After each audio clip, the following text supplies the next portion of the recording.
ఈ రోజు social media మనం చూస్తున్నాం. విచ్చలవిడితనం వచ్చింది. క్యారెక్టర్ అసాసినేషన్ జరిగే పరిస్థితి వస్తుంది. ఆడబిడ్డలు తలెత్తుకొని తిరగలేని పరిస్థితి వస్తా ఉంది. ఇది మంచి సాంప్రదాయం కాదు. నాకు చాలా సంతోషం. అసెంబ్లీలో బూతులు లేవు. ఇప్పుడు అసెంబ్లీ అంతా కూడా సబ్జెక్ట్స్ పైన చర్చించే పరిస్థితికి వచ్చాం.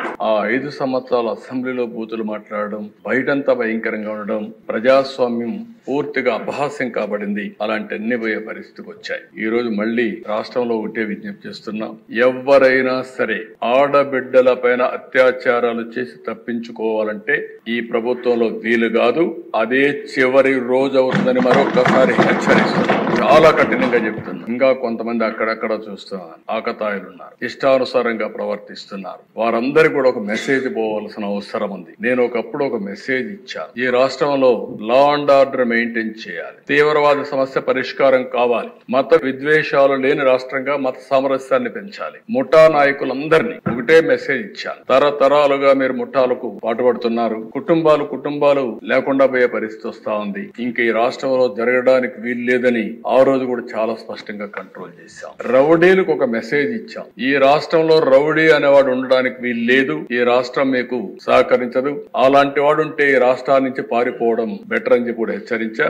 ఇప్పుడు కూడా చెప్తున్నా, ఎవరైనా సరే రౌడీజం చేసి మళ్ళా తప్పించుకుంటామంటే అలాంటి వాళ్ళని ఎట్టి పరిస్థితుల్లో వదిలిపెట్టమని అసెంబ్లీ సాక్షిగా హెచ్చరిస్తున్నారని కూడా మాకు ఏ కంప్లైంట్ వచ్చినా ఇప్పటికి కూడా ఇక్కడ అన్ని సమస్యల పరిష్కారం చేయగలుగుతున్నాం. కానీ వీళ్ళు చేసినటువంటి ఈ భూ వివాదాలు, ల్యాండ్ రిలేటెడ్ కాన్ఫ్లిక్ట్స్ అయితే భయంకరంగా తయారైనాయి. 22A ఉపయోగించారు, రికార్డ్స్ తారుమారు చేశారు, ప్రభుత్వ భూములు కొట్టేశారు, ఫారెస్ట్ భూములు కొట్టారు.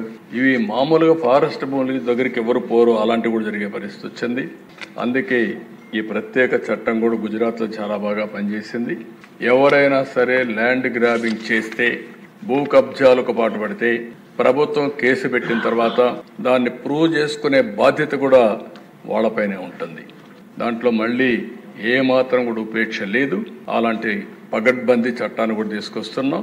ఈ చట్టం ద్వారా ఎక్కడైనా ఎవరైనా సరే భూ కబ్జా చేయాలంటే భయపడే పరిస్థితి రావాల్సిన ఉంది.